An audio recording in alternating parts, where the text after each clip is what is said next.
हरे कृष्णा सभी दोस्तों को। चले आज का सेशन स्टार्ट करेंगे। बात करेंगे निफ्टी, सेंसेक्स, बैंक निफ्टी और मिड कैप में मंडे का मार्केट किस तरह से परफॉर्म कर सकता है। हाँ जी, मंडे का मार्केट हमारे लिए बहुत इंपॉर्टेंट होने जा रहा है क्योंकि उसके बाद आएगा मंथली एक्सपायरी एनएससी का, जहां पे हम देखेंगे Nifty, bank Nifty, fin Nifty, mid cap, साथ में जितने भी स्टॉक है जहां पे एफएनओ होते हैं, लगभग 300 स्टॉक, सब में हमें एक्सपायरी देखने को मिलेगा। तो एक महाकुंभ एक्सपायरी जो है वो होने जा रहा है। उससे पहले मंडे का मार्केट कहीं ना कहीं बड़े प्लेयर जो है कुछ ना कुछ बड़ा ट्रैप, बड़ा गेम तो जरूर खेलने जा रहे हैं। तो पूरा डिटेल में वीडियो को जरूर देख लीजिएगा। यहाँ पे हमने सब कुछ डिस्कशन किया है। सबसे पहला तो मैंने आपके लिए एकदम इंपॉर्टेंट लेवल बता दिया है। साथ में हम देखेंगे मार्केट का साइकोलॉजी, जिसके लिए हमें देखना होगा ग्लोबल मार्केट पे क्या न्यूज चल रहा है, साथ में देखना होगा अपने इंडियन मार्केट पे क्या चल रहा है, साथ में देखना होगा प्राइस एक्शन क्या बोलता है, साथ में हमें यह भी देखना है क्योंकि गैप एक बहुत बड़ा फैक्टर होता है। गैप हमने देखा है कि जब जब मार्केट गैप के सामने आई तब तब मार्केट ने, अगर गैप नीचे था मार्केट ने सपोर्ट लिया, अगर गैप ऊपर थी तो मार्केट ने रेसिस्टेंस लिया। तो ये चीज़ हम देख रहे हैं। तो गैप को भी हम अच्छे से देखेंगे कि गैप जो है उसका क्या साइकोलॉजी, और उसके बेसिस पे हम देखेंगे कि मार्केट अभी जो है बुलिश हो सकता है नेक्स्ट वीक में मंडे को, है ना, और या तो फिर बेयरिश हो सकता है। तो चलिए पूरा वीडियो को जरूर देखिएगा। वीडियो अच्छा लगेगा तो लाइक करके कमेंट करके जरूर बताइएगा, लेकिन एक बार वीडियो को प्लीज़ जरूर देख लीजिएगा पूरा। तो चलिए जी, यहाँ पे सबसे पहला अगर हम बात करें, लास्ट टाइम जो मार्केट फ्राइडे को चला, हमने यहाँ पे देखा है कि मार्केट जो है एक टॉप को फॉलो कर रही है। यहाँ पे फिक्स मार्केट का यहाँ पे टॉप बना हुआ है, मार्केट इस टॉप को फॉलो कर रही है, और यहाँ पे हम देख रहे हैं एक फिक्स बॉटम बना हुआ, मार्केट इस बॉटम को फॉलो कर रही है। और यहाँ पे एक सबसे बड़ा चीज क्या था, वो था गैप। गैप का सपोर्ट मार्केट को बहुत बेहतरीन तरीके से मिला। हाँ, ये जरूर है कि मार्केट एक बार बहुत जबरदस्त तरीके से शॉर्ट जरूर कर गई, एकदम से मार्केट ने डराने वाला मोमेंटम जरूर दिया, लेकिन दूसरे दिन ही मार्केट ने रिकवरी दिखा दिया। और उसके बाद हम तीसरे दिन देख सकते हैं कि उसके बाद और बेहतरीन तरीके से रिकवरी आया। तो हम देख रहे हैं एक सपोर्ट जो है ना, देखिए यहाँ पे सपोर्ट जो है ये बहुत ज़्यादा स्ट्रांग हो जाता है। ऐसा सपोर्ट जहाँ पे हम देखते हैं कि भाई एक गैप बना हुआ है, वहाँ का सपोर्ट बहुत ही स्ट्रांग होता है, ध्यान रखिएगा हमेशा। मतलब इस जगह पे मार्केट, मैंने आपको बताया भी था जब ये रेड कैंडल गिरा था, मैंने बोला था डरने की जरूरत नहीं बहुत ज़्यादा मार्केट से। ये मार्केट डराने के लिए आया है, मार्केट को सपोर्ट मिल सकता है गैप सामने में। और ये गैप सिर्फ हमें जो है ना निफ्टी में देखने को नहीं मिला था, हमें जो है ये गैप जो है सेंसेक्स में भी, आप देखो यहाँ पे गैप था जो कि सपोर्ट का काम करता है, और गैप है तो बहुत स्ट्रांग सपोर्ट हो जाता है। उसके बाद हम बात करें तो बैंक निफ्टी में भी यहीं पे गैप था जो कि एक स्ट्रांग सपोर्ट बनता है। साथ में अगर आप मिड कैप की बात करोगे तो मिड कैप में भी यहीं पे गैप था। मतलब चार चार इंडेक्स और सब में भैया गैप, वहीं पे एक स्ट्रांग सपोर्ट मार्केट को देखने को मिला, है ना। जहां पे सबसे बेहतरीन जो मोमेंटम दिखाया वो बैंकिंग सेक्टर ने मोमेंटम दिखाया। अभी तक का जो सबसे टॉप मोमेंटम जो रहा है ना, वो बैंकिंग सेक्टर का मोमेंटम रहा। मार्केट भैया 3 जून जो है वहां पे आरबीआई ने अपना मॉनेटरी पॉलिसी का डिस्कशन किया था। वहां से आप देख सकते हैं कि भैया जब से 3 जून से मार्केट यहाँ पे खड़ी थी, उसके बाद मार्केट ने सिर्फ अपर मोमेंटम ही दिखाया, और जब जब मार्केट ने थोड़ा डीप लगाया, मार्केट में बाइंग अपॉर्चुनिटीज देखने को मिला बैंकिंग सेक्टर में। अब आप बोलोगे भैया 3 जून को तो मॉनेटरी पॉलिसी का डिस्कशन हुआ था ना, एक्चुअली में तो हमारा 5 जून को ना आया था रिजल्ट एक्चुअली में, लेकिन मार्केट ने तो 3 जून से ही मोमेंटम बेहतरीन करना शुरू कर दिया, दिखाना शुरू कर दिया। तो ऐसा कैसे हो सकता है? तो देखिए, आप जानते हैं जो बड़े प्लेयर होते हैं, जो बड़े इन्वेस्टर होते हैं, वो कहीं ना कहीं हमसे बेहतरीन एनालिसिस कर पाते हैं मार्केट का। उनके पास सोर्सेस ऑफ इंफॉर्मेशन भी हमसे ज़्यादा होता है, ये बात आप मान के चलिए। कुछ इनसाइड इंफॉर्मेशन भी उनके पास होता है, ये भी हम, मतलब इसको भी हम कोई गलत नहीं बोल सकते, वो भी चीज़ रहता है भाई वहाँ पे, ठीक है। तो मतलब हमसे बहुत ज़्यादा इंफॉर्मेशन का सोर्सेस उनके पास है कि मार्केट में क्या हो सकता है, और वो पहले ही एंट्री बना करके बैठ जाते हैं, हमें पता है। तो हम देख रहे हैं 3 जून, 5 जून को भले ही आरबीआई का अनाउंसमेंट आया, लेकिन 3 जून से ही यहाँ पे मार्केट ने अपर मोमेंटम दिखाना शुरू कर दिया।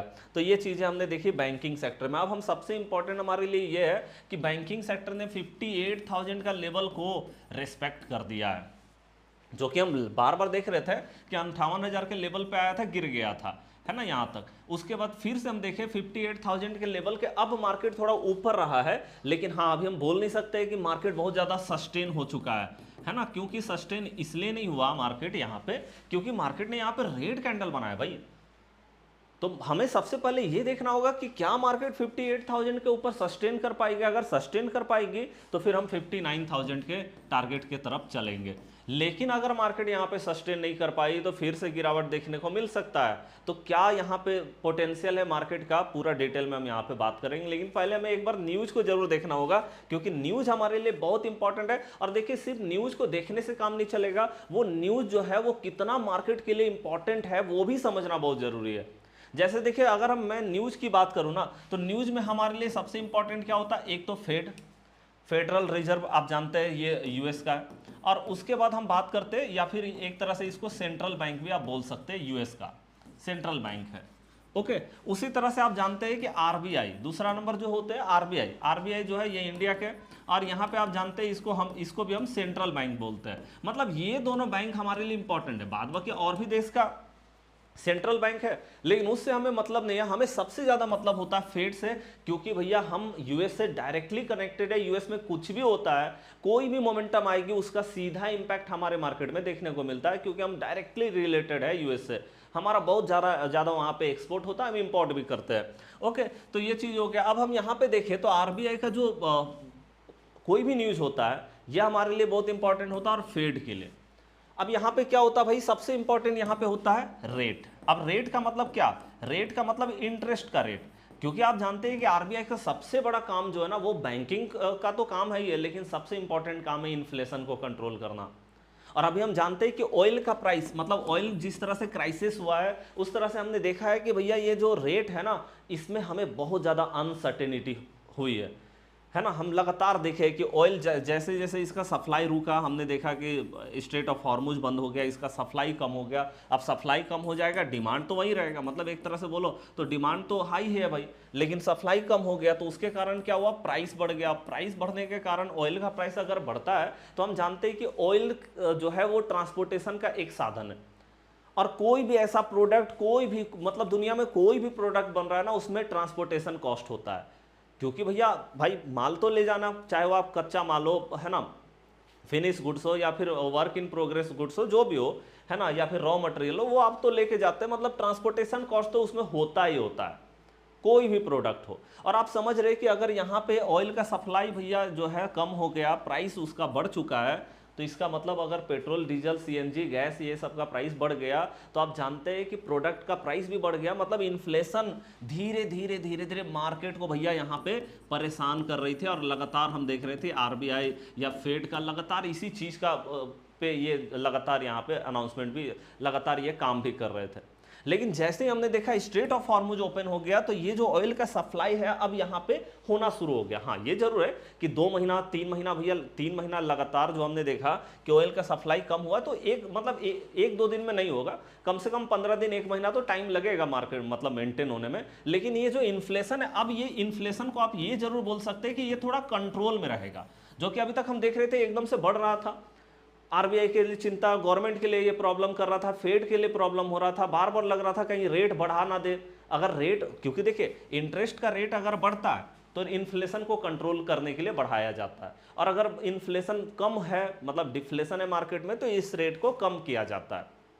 ओके, अब देखिए रेट को बढ़ाने का मतलब क्या है, आप मान लो रेट को आपने बढ़ा दिया, इसका मतलब ज्यादा से ज्यादा, क्योंकि भैया अगर आप मान लो बैंक से लोन लेते हैं और रेट बढ़ा दिया गया, तो लोन पे इंटरेस्ट आपको ज्यादा देना पड़ेगा।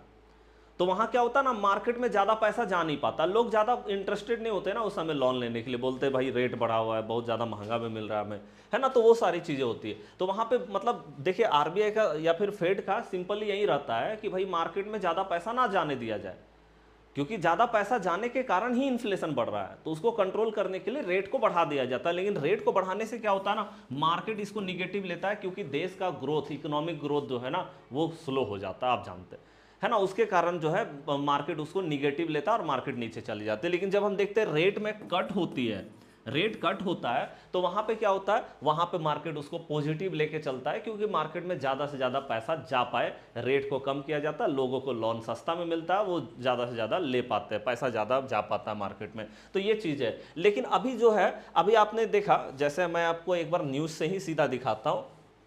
देखिए यहां पे अर्थशास्त्रियों का मत है, मतलब कुछ इकोनॉमिस्ट जो है ऐसा बोल रहे हैं, फेडरल रिजर्व, जो कि मैंने आपको बताया ये फेड है ना।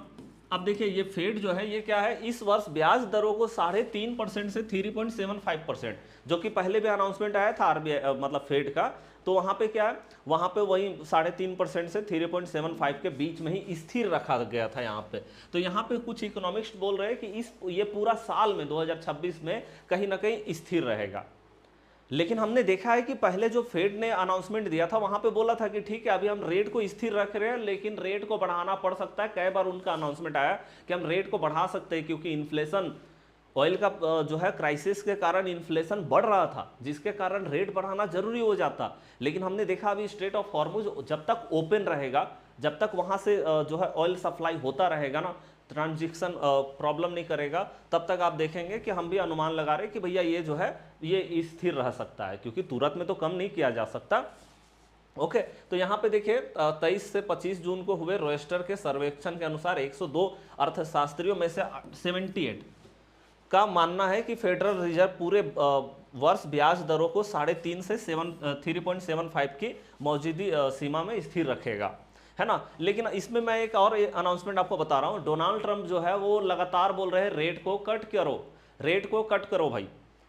ओके, ये देखिए डोनाल्ड ट्रंप का स्टेटमेंट है कि रेट को कट करने के लिए वो बोल रहे हैं। तो ये भी हो सकता है, पॉसिबिलिटीज है। ऐसे तो हम देख रहे हैं कि रेट बढ़ना नहीं चाहिए, क्योंकि ऑयल का सप्लाई हो रहा है, स्ट्रेट ऑफ हॉर्मुज ओपन है, इसलिए तो धीरे धीरे इन्फ्लेशन कम होगा। अभी तो कंट्रोल में, लेकिन धीरे धीरे कम होगा। तो ये भी आप मान सकते हैं कि भाई रेट कट हो सकता है। और अगर रेट कट होता है जैसा कि डोनाल्ड ट्रंप बोल रहे हैं, अगर रेट कट होगा, मार्केट इसको पॉजिटिव लेकर के चलेगी, एक बेहतरीन मोमेंटम मार्केट में आएगा। और अगर फेड जो है वो रेट कट करेगी तो हमारा आरबीआई भी रेट कट करेगा, ये भी है। क्योंकि आप जानते हैं भाई यूएस से कहीं ना कहीं हम पूरी तरह से कनेक्टेड है। और देखिए डोनाल्ड ट्रंप का बात को हमें एकदम से ऐसे नहीं करना है कि हम भाई उसको इग्नोर कर दें, एकदम लाइटली लेने की जरूरत है। क्योंकि डोनाल्ड ट्रंप ने पहले भी एक चीज को बोला था कि भैया क्रूड ऑयल जो है पूरी तरह से क्रैश कर जाएगा, ऐसा अनाउंसमेंट उन्होंने दिया था। और उसके कुछ दिन बाद ही अगर आप देखेंगे तो ऑयल का प्राइस को आप देख सकते हैं, यहाँ पे देखिए ऑयल का प्राइस को आप देखिए कि क्या हुआ ऑयल के प्राइस में, बताइए। मतलब डोनाल्ड ट्रंप का जो स्टेटमेंट आया था, ऑयल का प्राइस ये आसपास में चल रही थी, आप सोचो 100 से ऊपर चल रही थी, 100 बैरल से ऊपर। और अभी क्या स्थिति है, अब देखिए 70 के नीचे आ चुका है। तो आप समझ सकते हैं कि डोनाल्ड ट्रंप की बात को हम एकदम से ऐसे नहीं ले सकते। अगर वो बोल रहे हैं कि रेट कट करो, तो भैया रेट कट हो सकता है, क्योंकि आप जानते हैं कि उसका मूड कैसा है भैया, उसके हिसाब से काम नहीं चलेगा तो बहुत प्रॉब्लम होगा, है ना, ये सबको पता है। चलिए, तो ये हो गया। आगे अगर हम बात करें तो और भी हमारे पास, अब देखिए यहाँ पे आप जानते हैं कि फेड का काम क्या है, वो मैंने थोड़ा सा यहाँ पे बता दिया, आप इसको स्क्रीनशॉट ले लीजिए। उसका काम क्या है, तो मैंने यहाँ पे बताया कि उसका 2 काम होता है, उसका 2 मुख्य उद्देश्य होता है। पहला नंबर क्या है कि भैया मूल्य, मतलब प्राइस, जिसको हम बोलते हैं इन्फ्लेशन, क्योंकि प्राइस बढ़ेगा तो इन्फ्लेशन बढ़ जाएगा, प्राइस घटेगा तो डिफ्लेशन आ जाएगी। दोनों चीजें सही नहीं होती, बैलेंस करना जरूरी है। तो प्राइस पे बैलेंस करते। दूसरा नंबर जो है पूर्ण रोजगार, है ना, फुल एम्प्लॉयमेंट को बढ़ावा देना चाहते हैं। ओके, ये 2 इनका काम होता है। और इसके लिए आप जानते हैं कि ये क्या करते हैं, है ना, इन्फ्लेशन को कंट्रोल करते हैं, क्योंकि कीमत को अगर कंट्रोल करना है तो इन्फ्लेशन को कंट्रोल करना पड़ेगा आपको, है ना। और अगर आपको, ठीक है, तो ये चीज़ है, ये सारा काम जो है इसका होता है। ओके, चले अमेरिकी डॉलर, यहाँ पे भी आप एक चीज को देख सकते हैं, अमेरिकी डॉलर यूएसडी जिसको बोलते हैं ना, मजबूत होता है, क्योंकि यहाँ अंतर्राष्ट्रीय निवेशकों के लिए अमेरिका को, देखिए एक चीज मैं यहाँ पे आपको जरूर बोलूंगा कि ये चीज इंपॉर्टेंट होगा हमारे लिए, है ना, क्योंकि हम जानते हैं कि मार्केट इससे कनेक्टेड है, इसीलिए हम इसकी बात कर रहे हैं। थोड़ा सा आप ध्यान से देख लीजिएगा। जैसे एक बार मैं इसको बता देता हूँ, देखिए यहाँ पे क्या बोल रहे हैं, जब कीमतें बहुत तेजी से बढ़ रही होती है और मुद्रास्फीति, जिसको इन्फ्लेशन बोलते हैं, फेड के 2% के लक्ष्य के ऊपर होती है, तो यह ब्याज दरें बढ़ा देता है। अब भाई ब्याज दर तो बढ़ाएगा, इन्फ्लेशन अगर बहुत ज्यादा हो जाएगा तो ब्याज तो बढ़ाना ही पड़ेगा, जिससे क्या होता है, पूरी अर्थव्यवस्था में उधार लेने की लागत बढ़ जाती है, जिससे लोग ज्यादा से ज्यादा पैसा नहीं लेते हैं, है ना, उधार में। इसके परिणाम स्वरूप क्या होता है, यूएसडी, हाँ जी, डॉलर बहुत इंपॉर्टेंट है, डॉलर मजबूत होता है, क्योंकि यहां अंतर्राष्ट्रीय निवेशकों के लिए अमेरिका को निवेश करने के लिए अधिक आकर्षक स्थान बनता है। क्योंकि आप जानते हैं कि जैसे जैसे भाई मार्केट जो है गिरने लगती है, तो उधर लोग इन्वेस्टमेंट नहीं करते, तो डॉलर पे इन्वेस्टमेंट करना शुरू कर देते हैं। इसीलिए हम देखते हैं कि डॉलर का जो है वैल्यू वहाँ पे बढ़ जाता है। इसीलिए यहाँ पे क्या, और देखिए जब इन्फ्लेशन इनका 2% से कम रहता है तो ये रेट को कट करते हैं, जिसके कारण मार्केट जो उसको पॉजिटिव लेकर के चलता है। तो ये चीज़ें होती है और डॉलर का प्राइस भी कम होता है। अब देखो अगर यहाँ पे देखें तो एक और न्यूज़ आप जरूर देखिए। यहाँ पे देखिए, यहाँ पे अगर हम देखें तो यहाँ पे क्या, अमेरिका डॉलर की तेजी रुकने से सोने की कीमतों में उछाल आ गया। हमने देखा कि भैया सोना तो बहुत ज़्यादा गिर गया था, एकदम से गिर रहा था, लेकिन हमने देखा लास्ट टाइम जो फ्राइडे को मार्केट चली, बहुत बेहतरीन तरीके से रिकवरी आया गोल्ड में। हमने देखा गोल्ड का प्राइस बढ़ा, अमेरिकी डॉलर अपने वार्षिक उच्चतम स्तर, आप जानते हैं बहुत भाई हाई लेवल पे डॉलर जो है वहाँ पे चला गया था, लेकिन जिससे सोने में $4000 का पुनः लाभ उठाने में मदद मिली। मतलब आप जानते हैं $4000 से भी नीचे सोना का भाव चला गया था, लेकिन अब हम देख रहे हैं हॉर्मुज जल स्तर से फिर, मतलब यहाँ स्ट्रेट ऑफ हॉर्मुज के फिर से खुलने के बाद तेल की कीमतों में गिरावट से इन्फ्लेशन की आशंकाएं कम हुई है, जिसके कारण क्या होता है, अगर इन्फ्लेशन का भाई लग रहा है कि नहीं इन्फ्लेशन अभी नहीं बढ़ेगा, तो यहाँ पे क्या होता है, यहाँ पे डॉलर का प्राइस गिरने लगता है, और डॉलर का प्राइस अगर गिरेगा तो गोल्ड भी उठेगा, मार्केट तो उठेगी लेकिन गोल्ड भी उठेगा। जैसे मैं यहाँ पे एक बार आपको दिखा देता हूँ, जैसे देखिए ये गोल्ड है, तो ये गोल्ड में हमने देखा लास्ट टाइम बेहतरीन रिकवरी देखने को मिला, नहीं तो भैया गोल्ड जो है बहुत अच्छा खासा नीचे गिर गया था। अगर इंटरनेशनल गोल्ड की बात करें तो आप देखो एकदम निचला स्तर पर पहुंच गया था। यहाँ पे हम देखेंगे 3959 डॉलर जो है ये पहुंच गया था यहाँ पे, लेकिन फिर हमने देखा एक अच्छा रिकवरी देखने को मिला मार्केट में, और अब हम देख रहे हैं फिर से 4100 के आसपास में। हाँ ये जरूर है कि 4100 के आसपास में फिर से सेलिंग दिखाई दे रहा है मार्केट के अंदर में, कि कहीं फिर से यहाँ से सेलिंग ना आ जाए। ओके चले, लेकिन अभी तो हम देख रहे हैं कि चलो भाई कम से कम एक अच्छा रिकवरी गोल्ड में देखने को मिला। और ये कारण क्या था, क्योंकि गोल्ड में रिकवरी इसलिए हुई क्योंकि डॉलर इंडेक्स जो है उसमें थोड़ा गिरावट, क्योंकि हम देख रहे हैं लास्ट टाइम मार्केट ने एकदम हाई लेवल बनाया, जो कि आप देख रहे हैं 101.8। तो आप देख सकते हैं कि डॉलर अपने हाई लेवल पे पहुंच गया, वहां से थोड़ा सा हमें यहाँ पे गिरता हुआ नजर आया डॉलर, और उसका कारण था इन्फ्लेशन जो है उसकी आशंकाएं कि भैया इन्फ्लेशन जो है अभी नहीं बढ़ेगा, जिसके कारण जो है यहाँ पे डॉलर गिरा और गोल्ड में फिर से एक रिकवरी देखने को मिल गया। अब देखिए अब मार्केट में क्या दिखाई दे रहा है, क्योंकि अभी तक हम देख रहे हैं यहाँ पे एक और चीज़ आप देख सकते हैं।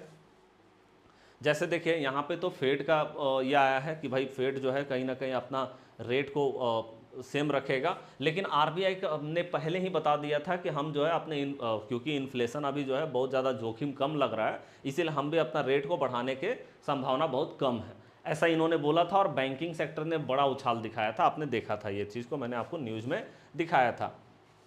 चले तो अब हम यहाँ पे देख रहे हैं कि भाई ये सारा न्यूज़ हमारा चल रहा है। अगर आप बोलोगे कि भैया ग्लोबल मार्केट पे क्या चल रहा है, तो देखिए ग्लोबल मार्केट पे अगर इंडिया और ईरान और यूएस के बीच की अगर हम बात करें तो आप जानते हैं कि स्ट्रेट ऑफ हॉर्मुज खुला है, ईरान और यूएस के बीच में लगातार डिस्कशन हो रहा है। न्यूक्लियस पे भी ईरान ने पूरी तरह से अपनी हरी झंडी दिखा दिया है कि भैया आइए हमारे देश में आईएईए को, कि आप इन्फेक्शन मतलब वहाँ पे भाई आप अपना चेक कीजिए कि कितना क्या है परमाणु को, है ना, वो भी इजाज़त कहीं ना कहीं दे दिया है। हाँ वो ज़रूर थोड़ा थोड़ा जो होता है ना नोक झोंक वो चलता रहता है, कि पता चला एक आध जहाज़ पे हमला हो गया, पता चला ही यूएस ने फिर हमला कर दिया, तो वो छोटी छोटी चीज़ें चलते रहती है, वहाँ पे चल रही है, ऐसा नहीं है ना। लेकिन बाद बाकी मोटा मोटी अगर हम बात करें तो स्ट्रेट ऑफ हॉर्मुज जब तक खुला है तब तक पॉजिटिव है पूरा ग्लोबल मार्केट का सेंटिमेंट। तो चलिए अब हम देखते हैं कि मंडे के लिए मार्केट में क्या दिखाई देता है। देखिए अगर हम मंडे की बात करें तो सिंपली मैं आपको कुछ लेवल दे देता हूं, वो आप लेवल को नज़र रखिएगा। सबसे पहला मैं बात करूंगा कि क्या मार्केट का सेंटिमेंट बुलिश है, क्योंकि लास्ट टाइम हमने देखा एक गिरावट आया मार्केट में, तो क्या मार्केट का मोमेंटम बुलिश है यहाँ पे। तो देखिए मार्केट कहीं ना कहीं इस गैप को फिल करने के लिए आया था, इस गैप को फिल करने के लिए, और मैंने आपको बताया कि गैप जहाँ पे होगा वो सबसे अच्छा सपोर्ट का काम करेगा। अब हम देख रहे हैं कि ठीक है मार्केट ने गैप फिल कर दिया यहाँ पे, अब ये गैप क्योंकि फिल कर चुका है तो यहाँ से एक बुलिश मोमेंटम दिखाई देता है मार्केट में, एक अच्छा बुलिश मोमेंटम जो है वो दिखाई दे रहा है। अब देखिए हमारे लिए सबसे इंपॉर्टेंट लेवल कौन सा होगा, तो यहाँ पे आप देखो कि लास्ट टाइम मार्केट ने जो हाई लेवल दिखाया वो 24,250 प्लस का टारगेट मार्केट ने यहाँ पे दिखाया है।